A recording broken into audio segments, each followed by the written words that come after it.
प्यारे विद्यार्थियों, नमस्कार। बृहन मुंबई महानगर पालिका शिक्षण विभाग वर्चुअल ट्रेनिंग सेंटर में आप सभी का हार्दिक स्वागत है। आपका वर्चुअल मार्गदर्शक जयप्रकाश आर मिश्रा। चलिए हम सीखने के लिए तैयार हो जाते हैं। आज हम लोग कक्षा 9वीं विषय विज्ञान और प्रौद्योगिकी, जिसको हम साइंस एंड टेक्नोलॉजी भी बोलते हैं, ये आपकी पाठ्य पुस्तक है। आज का अपना टॉपिक होगा परितंत्र के ऊर्जा प्रवाह, energy flow in an ecosystem part 2। पहला वीडियो हम लोग को देख चुके हैं, जिसमें हम लोगों ने क्या क्या सीखा था। हम लोगों ने सीखा था आहार श्रृंखला और खाद्य जाल, ऊर्जा पिरामिड। आज हम इस वीडियो में आपको जैव भू रासायनिक चक्र में कार्बन, ऑक्सीजन और नाइट्रोजन का चक्र बताएंगे बच्चों। तो थोड़ा सा हम रिवीजन कर लेते हैं, इसके बाद हम आगे बढ़ते हैं।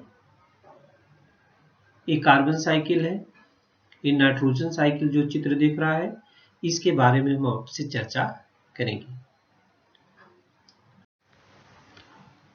परितंत्र के ऊर्जा प्रवाह, energy flow in an ecosystem, आहार श्रृंखला और खाद्य जाल के बारे में हम लोगों ने जानकारी लिया था। ये प्रोड्यूसर है, ये प्राइमरी कंज्यूमर है, ये सेकेंडरी कंज्यूमर है। प्राइमरी कंज्यूमर में हम लोगों ने टिड्डा, गिलहरी, हाथी ये सब देखा था जो स्वयं पोषी है। द्वितीय में हम लोगों ने मेढक देखा था, उल्लू देखा था, लोमड़ी।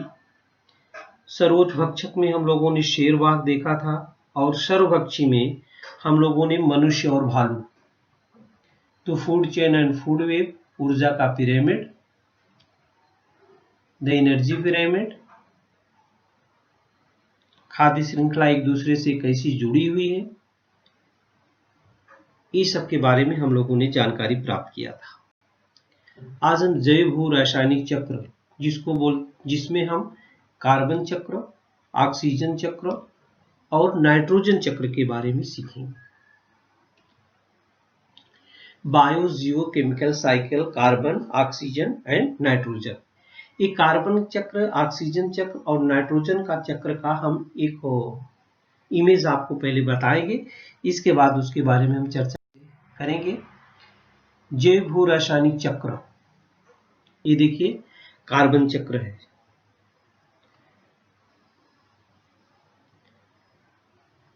कैसे सबका एक दूसरे से संबंध है बच्चों। ये देखिए, ये वनस्पतियां हैं,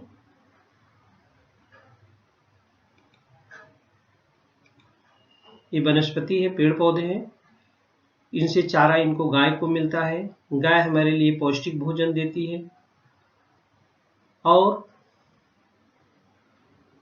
हम मनुष्य क्या करता है, मनुष्य बहुत बुद्धिमान प्राणी है। वो विभिन्न प्रकार के कार्य अपने लिए करता है, अपनी आवश्यकताओं की वस्तुओं को तैयार करता है, लेकिन इस पर ये ध्यान नहीं देता है कि हम पर्यावरण को कितना कष्ट पहुंचा रहे हैं, कितना नुकसान पहुंचा रहे हैं।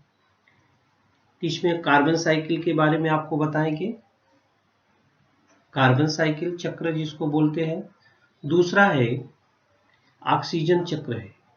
पेड़ पौधे हमारे लिए कितने उपयोगी हैं बच्चों। देखिए, हम श्वसन के लिए ऑक्सीजन लेते हैं, O2 दिख रहा है यहाँ आपको।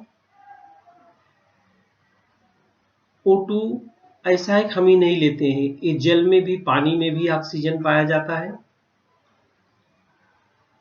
आप लोगों ने बॉटल का पानी पिया, उसमें लिखता ऑक्सीरिच। जो हम छोड़ते हैं, ऑक्सीजन तो लेते हैं हम, रिस्पायरेशन क्या करते, कार्बन डाइऑक्साइड, और ये कार्बन डाइऑक्साइड पेड़ पौधे क्या करते हैं, इसको लेते हैं। जैसे हम ऑक्सीजन लेते हैं, वैसे वो कार्बन डाइऑक्साइड लेते हैं और प्रकाश की उपस्थिति में, सूर्य प्रकाश की उपस्थिति में भोजन बनाते हैं और हमारे लिए वो क्या छोड़ते हैं? ऑक्सीजन। और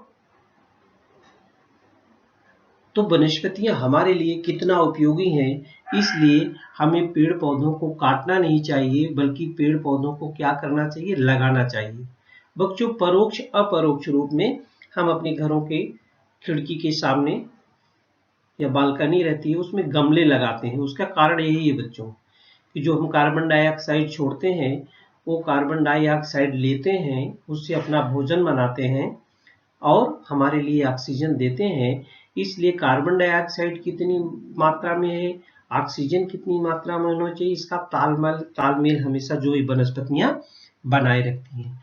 अगला जो है नाइट्रोजन चक्र के बारे में आपको बताएंगे। थोड़ा सा इधर बता दे रहे हैं, आगे हम पूरा डिटेल में बताएंगे। ये देखिए नाइट्रोजन चक्र है।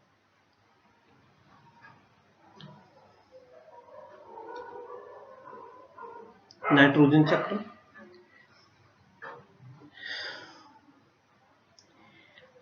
इस पर्यावरण में आप जानते हैं 21 भाग केवल ऑक्सीजन है, 78 भाग नाइट्रोजन है बच्चों। तो बहुत बड़ी मात्रा में नाइट्रोजन है, बहुत बड़ी मात्रा में नाइट्रोजन है।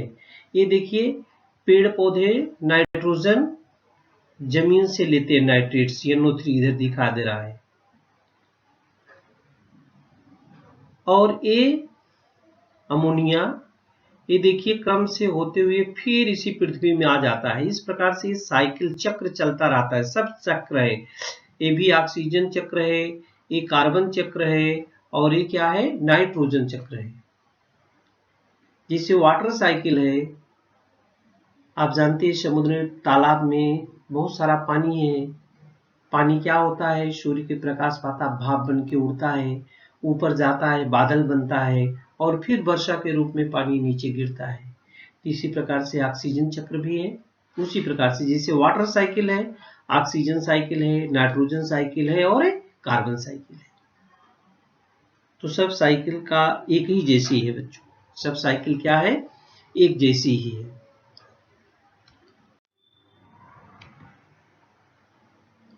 जैव रासायनिक चक्र, biogeochemical cycle. Biogeochemical cycle, biogeochemical cycle में ये क्या है? बायोजियोकेमिकल साइकिल क्या है, इसके बारे में देख लेते हैं। ये देखिए इस पृथ्वी पर हाइड्रोस्फीयर है, एटमॉस्फेयर है और इंटरेक्शन है, माने जलावरण है, वातावरण है, अंतरक्रिया होती है। ये एटमॉस्फेयर है, इन्वायरमेंट है, इंटरेक्शन है, माने वातावरण, पर्यावरण, अंतरक्रिया। इधर है इंटरेक्शन ऑफ हाइड्रोस्फीयर, जलावरण, वातावरण, एटमॉस्फेयर, और पर्यावरण, लिथोस्फीयर, शिलावरण, विथ द बायोस्फीयर, शिलावरण और जीवावरण में होने वाली अंतरक्रिया है। ये है conversion of lithosphere into rock and soil. शिलावरण का पत्थर मिट्टी में रूपांतरण हो जाता है। इस प्रकार से ये साइकिल जो होता है वो हमेशा कार्य करती रहती है। ये साइकिल जो होती है इस प्रकार से कार्य करती रहती है बच्चों। तो कैसे कार्य करती? परितंत्र है इकोसिस्टम में। ऊर्जा का प्रवाह एक दिशीय होते हुए भी, ऊर्जा का प्रवाह क्या है? एक दिशा में, एक दिशीय होते हुए भी पोषक द्रव्य का प्रवाह चक्रीय होता है। प्रत्येक सजीव को वृद्धि के लिए विविध पोषक द्रव्यों की आवश्यकता होती है। प्रत्येक सजीव को वृद्धि के लिए पोषक द्रव्यों की आवश्यकता होती है।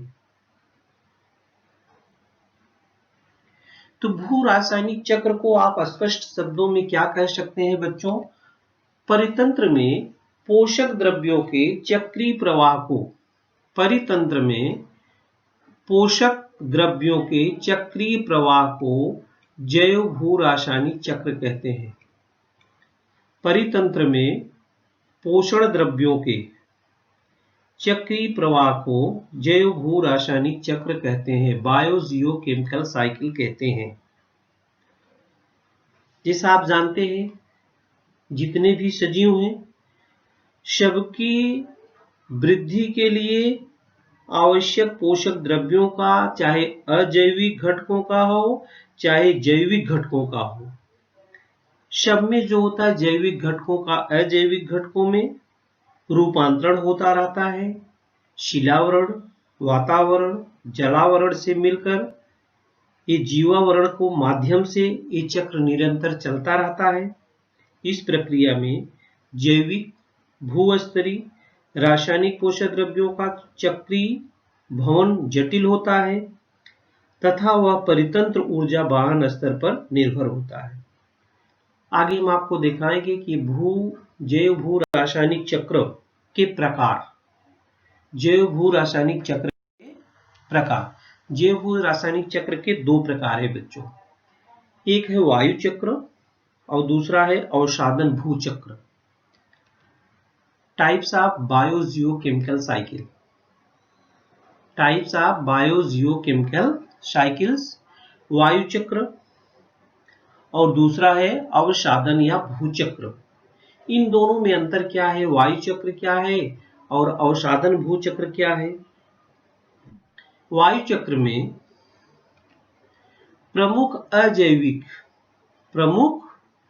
अजैविक गैसीय पोषक दृश्यों का संग्रह पृथ्वी के वायुमंडल में पाया जाता है। ये द्रव्यों है बच्चों,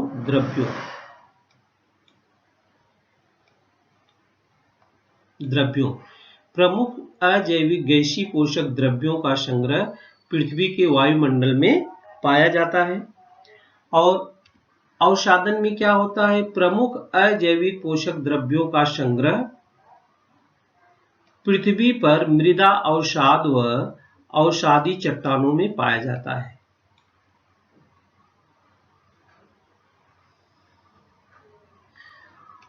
और वायु चक्र में यहाँ पर नाइट्रोजन, ऑक्सीजन, कार्बन डाइऑक्साइड व इत्यादि का समावेश होता है।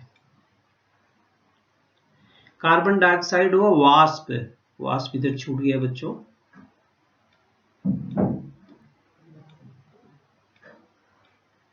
वाष्प,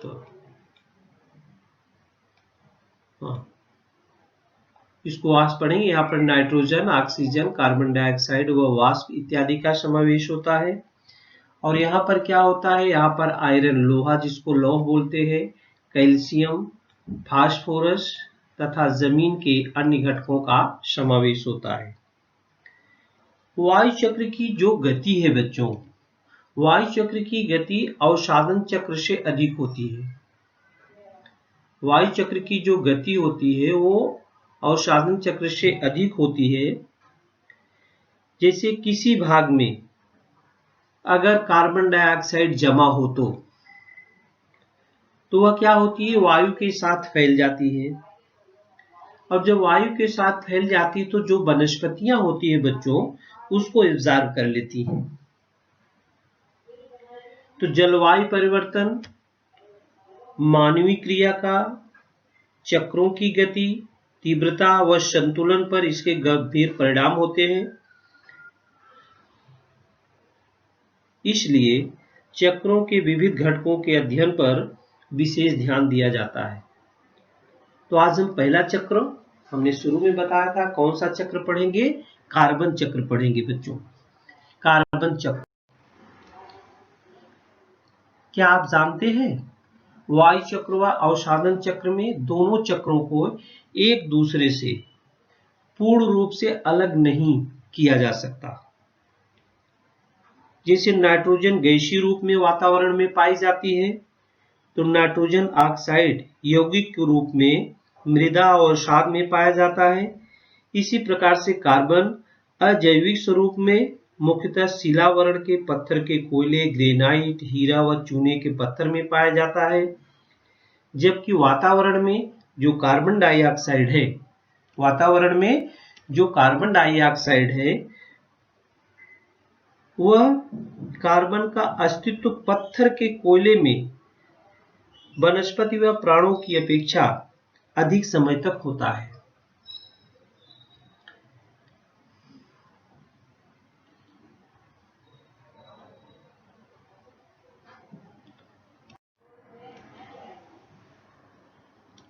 कार्बन चक्र, द कार्बन साइकिल। क्या है बच्चों कार्बन साइकिल?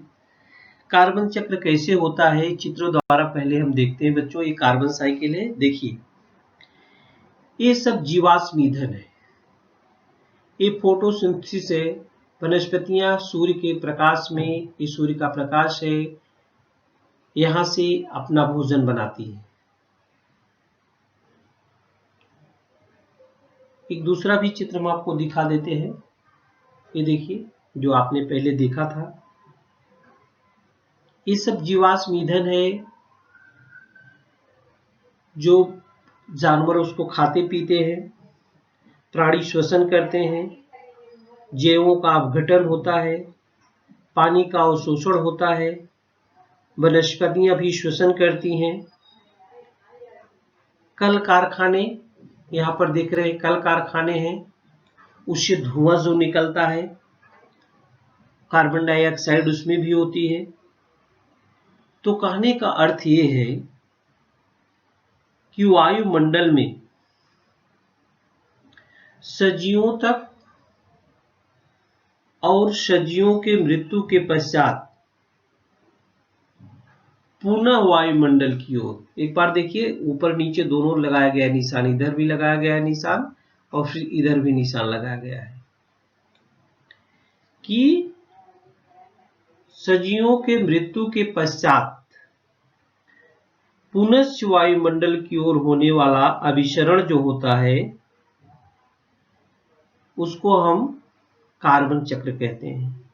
ये देख लेते हैं इसकी परिभाषा क्या है। कार्बन के वायुमंडल से सजियों तक और सजियों के मृत्यु पश्चात पुनः वायुमंडल की ओर होने वाला अभिसरण तथा पुनः चक्रीकरण को कार्बन चक्र कहते हैं। क्या कहते हैं? कार्बन चक्र कहते हैं। हरी वनस्पतियां, ये वनस्पतियां पेड़ पौधे जो दिख रहे हैं आपको यहाँ पर,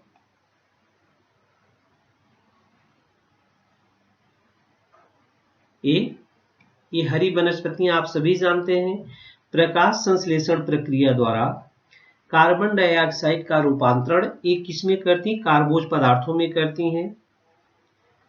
वे प्रथिन और वसा युक्त जैसी कार्बनिक पदार्थ भी तैयार करती हैं।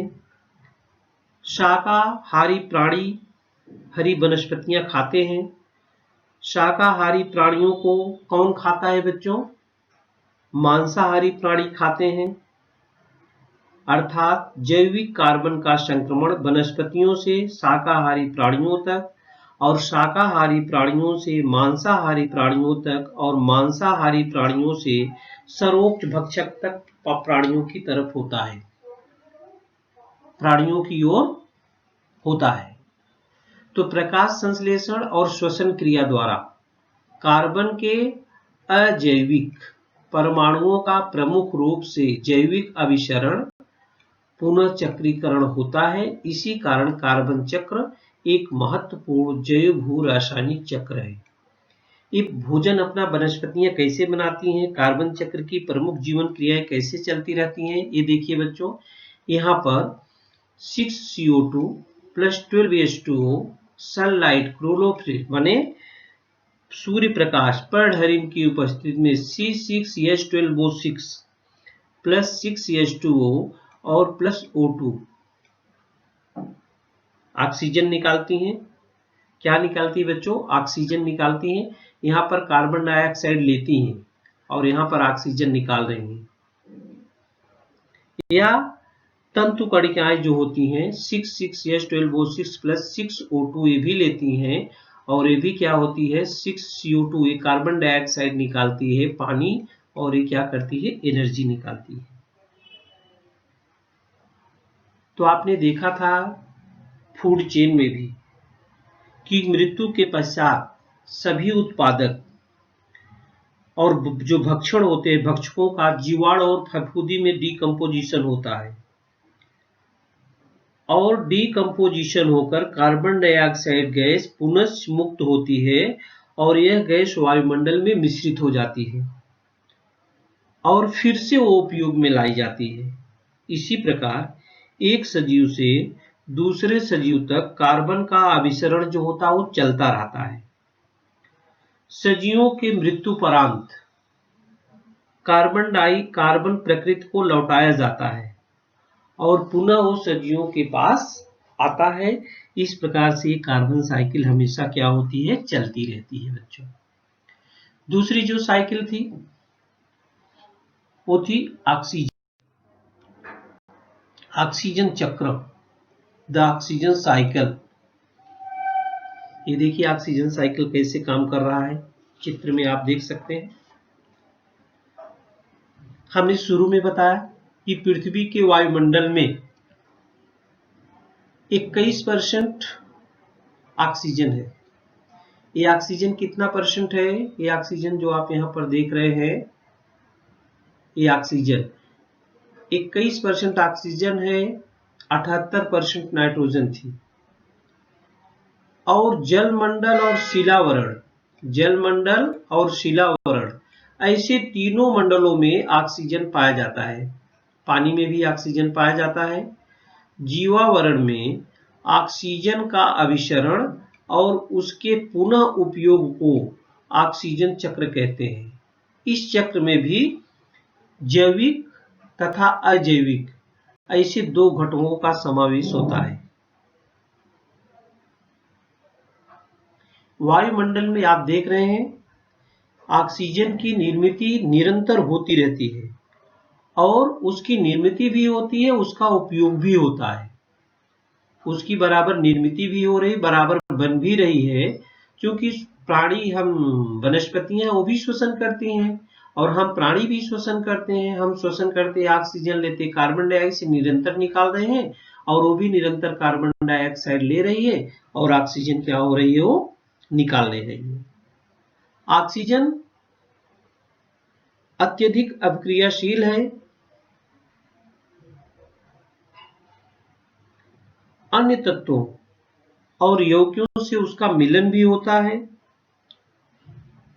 जैसे हाइड्रोजन और ऑक्सीजन मिलकर के क्या बनाते हैं बच्चों, पानी बनाते हैं।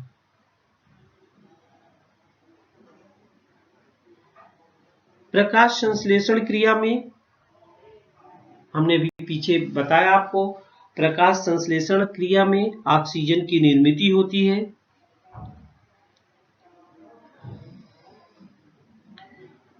और जबकि श्वसन, ज्वलन, विघटन, जंग लगना जैसी क्रियाओं में ऑक्सीजन का उपयोग होता है। प्रकाश संश्लेषण क्रिया में, प्रकाश संश्लेषण फोटोसिंथेसिस बोलते हैं इसको, इस क्रिया में ऑक्सीजन की निर्मित होती है, और जबकि श्वसन, ज्वलन, विघटन और जंग लगना जैसी क्रियाओं में ऑक्सीजन का उपयोग होता है। तो ऑक्सीजन का उपयोग बच्चों कहाँ कहाँ होता है, श्वसन में, ज्वलन में, जलने के लिए भी ऑक्सीजन आवश्यक है, विघटन होने के लिए भी ऑक्सीजन आवश्यक है, जंग लगना वहाँ भी आयरन ऑक्सीजन से क्रिया करता है।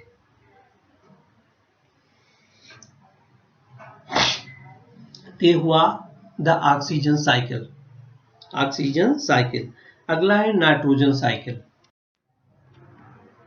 नाइट्रोजन साइकिल, ये नाइट्रोजन साइकिल है। देखिए ये नाइट्रेट्स इन सॉइल में पृथ्वी में पाया जाता है। ये देखिए पेड़ पौधे हैं, एब्जॉर्ब्ड बाय रूट्स, माने जड़ों की सहायता से एब्जॉर्ब कर लेते हैं। किसकी सहायता से, रूट्स की सहायता से। और फेसेस यूरिया डालते हैं ना आप खेतों में, वो नाइट्रोजन ही है, हरे भरा कर देती है उसको।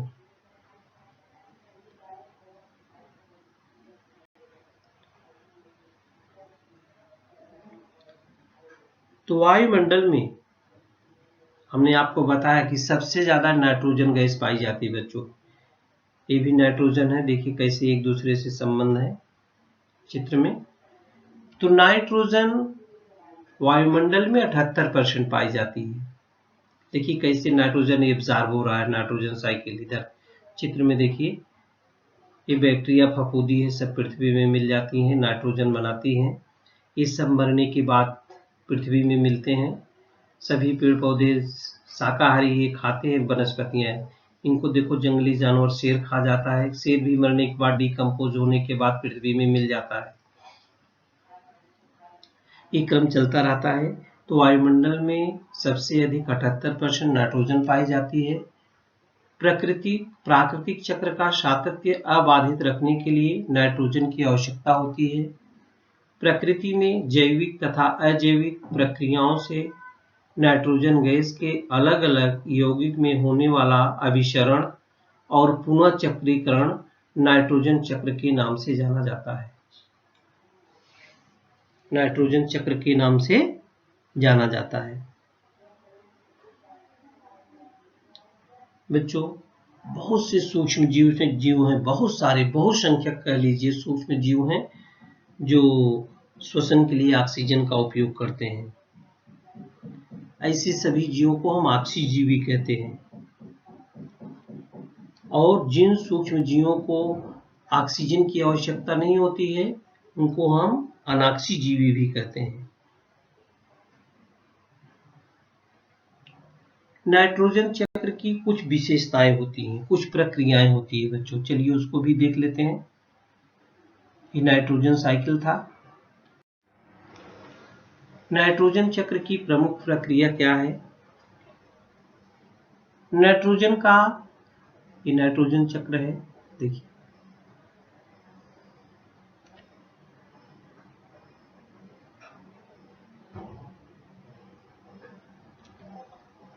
नाइट्रोजन का स्थिरीकरण वायुमंडलीय, औद्योगिक और जैविक प्रक्रियाओं द्वारा नाइट्रोजन का रूपांतरण नाइट्रेट तथा नाइट्राइट में होता है।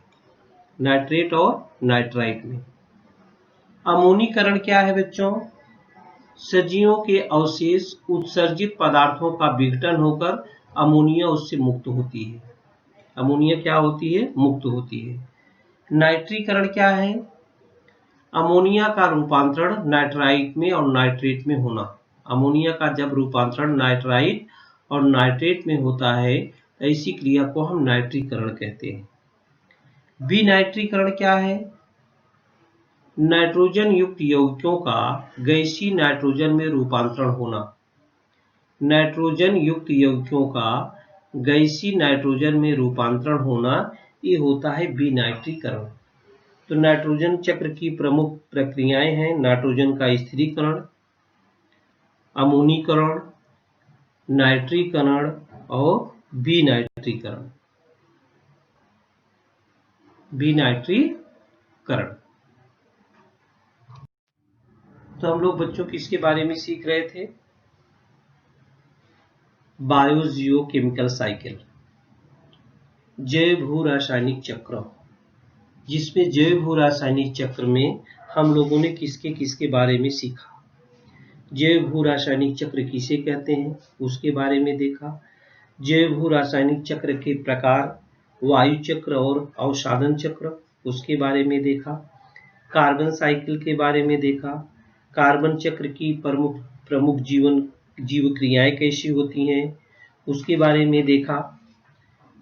ऑक्सीजन चक्र, ऑक्सीजन साइकिल के बारे में, नाइट्रोजन साइकिल के बारे में, और process in nitrogen cycle, nitrogen चक्र की प्रमुख प्रक्रियाएं क्या है उसके बारे में भी हम लोगों ने देखा। तो बच्चों, आज के लिए इस वीडियो में इतना ही। नेक्स्ट वीडियो में नए चैप्टर के साथ हम नए टॉपिक के साथ फिर मिलेंगे। प्यारे विद्यार्थियों, हमने जो आज सीखा, हमें पूर्ण विश्वास है आप उसको अच्छी तरह से सीख चुके हैं और उसका आप अच्छी तरह से अभ्यास भी करेंगे। आज के लिए इतना ही। धन्यवाद।